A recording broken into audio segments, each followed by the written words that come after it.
So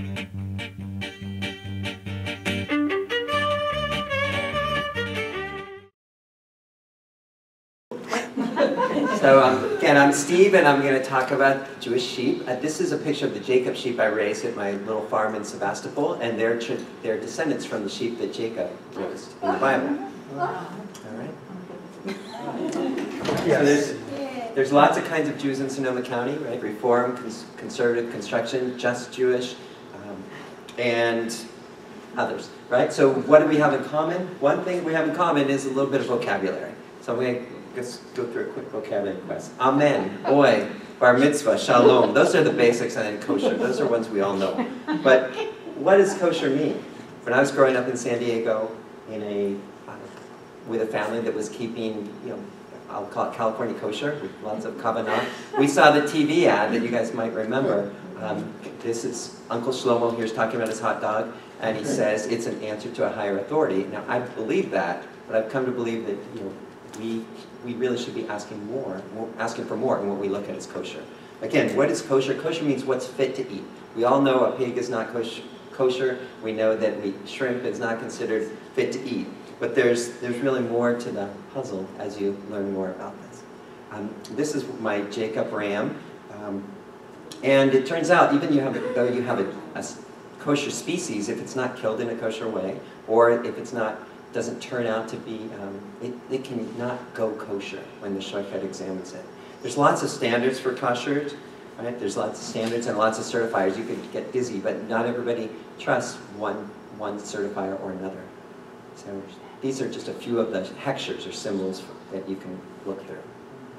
I've spent about 20 years in the sustainable agriculture movement advocating for organic and other kinds of definitions of what is fit to eat and certification. So here's a few of the hechshers on this organic and certified slow food, non-GMO, antibiotic. When we talk about eco-kosher, it's not just, it's kosher plus is the way I look at it. And we also look at how are the animals raised, how are they cared for, and hopefully some bigger questions, including what's the kavanah that goes into it.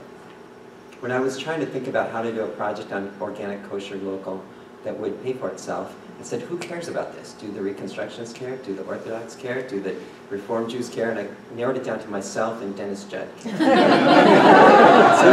I was asking myself, how can I marry kosher, organic, and local with an event at our property, which would bring people together, give us a chance to learn some things, and do it yourself. DIY, they call it. And so I started putting that together, but I was going to need a shochet. So what is a shochet? Is it someone who circumcises a Jewish boy? Is it a shochet, someone who breaks open an oyster? Or is it a ritual slaughter? Yes, it's a ritual slaughter. And it's not a kosher butcher. All right, so finding a shochet in Sonoma County is actually pretty challenging. So there aren't any. But we looked in Berkeley, and I found a guy who did some work out in Solano. Then through Modesto, I found a guy in Los Angeles who was ready to come. So Daniels is a great guy, and he realized that we were asking him to do a mitzvah, and he said, I will get up at 1 a.m. and drive from LA, but you have to fly me home. And he said, how old are your sheep? I thought, who cares? But if they're older than a year, they might not go kosher, he said. So it turns out there's special rules and training for larger animals. And after the sharp knife and the quick kill comes the interpretation. Are the lungs smooth, right? Did this animal ever have an infection? Anyways, we built this event. People came, 45 people from 6 or 7 counties. We had 5 sheep, 8 chickens, kids from age 7 up and to age 77. And it was quite a scene and challenging for my wife and I.